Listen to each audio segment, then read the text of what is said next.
What Happy New Year to everybody on this chat. I know that um I haven't done a video yet of 2021. It's my first video of 2021, and today we're doing retro review of a kind of a significant Raw from the Attitude Era, obviously, which basically won WWE after the war, and you could see how WWE after 1999, after January 1999, was skyrocketing out of the top, and WCW was.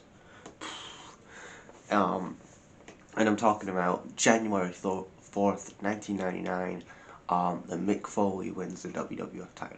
Now, it's also famous for Tony Schiavone saying that will put butts in seats, because obviously before Raw was taped, they would have Raw taped and WCW was live. So Eric Bischoff did this fucking thing like, oh, let's just say that Raw's taped, which ultimately is going to make people go back to Raw anyway. Stuff like that. And you look at the roster of 1999, you had Mick Foley, you had The Rock, Owen Hart, just legends of who's who of the WWE. And you could see all these guys getting pushed, and you know, Foley getting pushed, Triple H getting pushed. But anyway, I'm gonna get into the review. We start off the night with the Corporation and Shawn Michaels. Basically, Shawn Michaels on the last episode of 1998's Raw, he got fired from by the WWF, and he comes back with the act and says basically, Vince, you cannot fire me, and I have an ironclad contract and I can be commissioner whenever I want.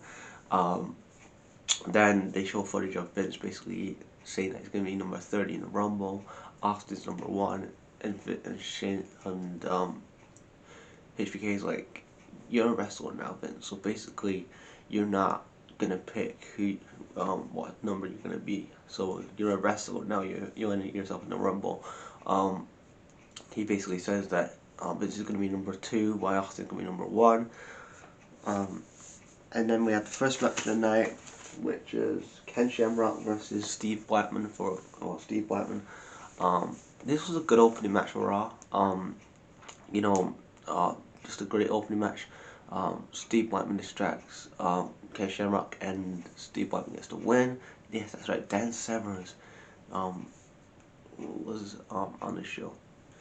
Then you had Billy Gunn and Ken Shamrock having a brawl, because obviously they're currently feuding for the Intercontinental title.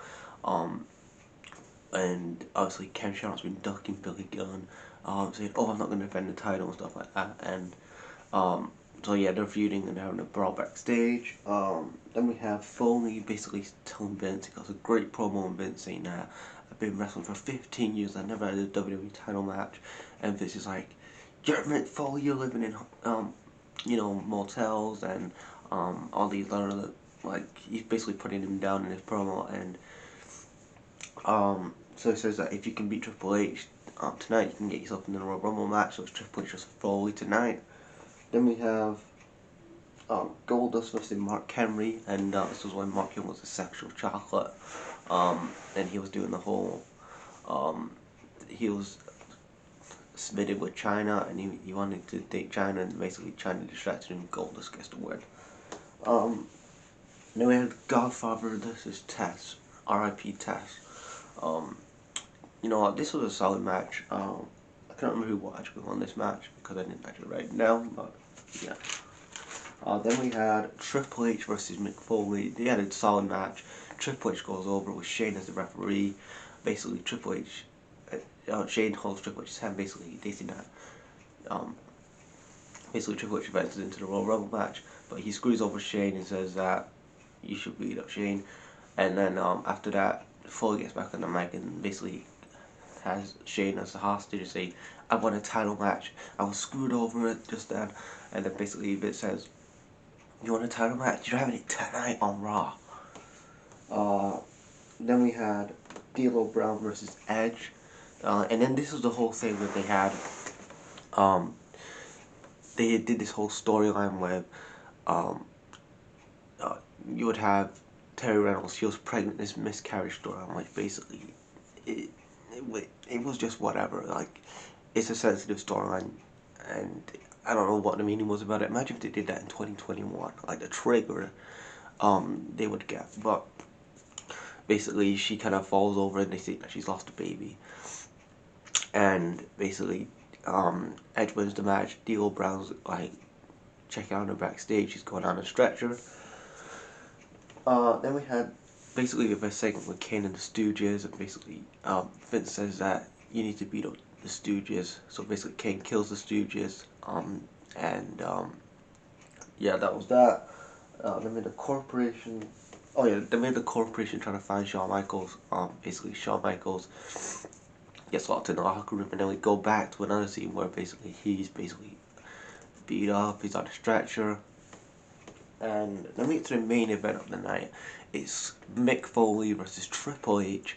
No, sorry, Mick Foley versus The Rock for the WWF title. No holds barred match. You had the Lumberjacks in the match.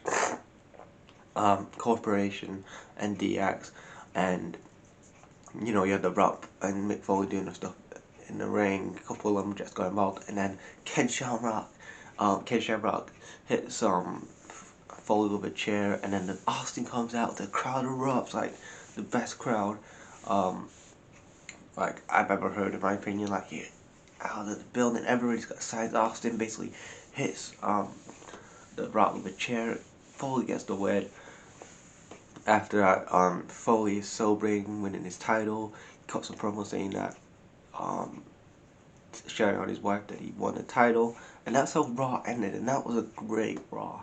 I don't know what rating it actually got on the on television. I don't know what rating it got. Maybe I would assume it would have got 7 point. It would have got a 7 rating, whatever it was. But it was an awesome show, and some of it on Raw back then was very much crash TV, and not everything, like I said, in the end actually works.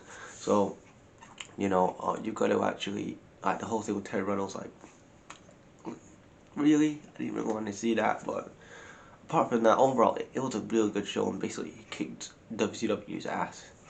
And basically Bischoff kind of that plant blew up his face because he thought by spoiling, by releasing the spoilers for Raw, he thought that the Raw audience would stay with WCW, which ultimately the WCW audience left because of tired of the bullshit with the NWO at the time and them not pushing talent. So yeah. So anyway, guys, leave your thoughts on this Raw in the comments, and I'll see you guys later.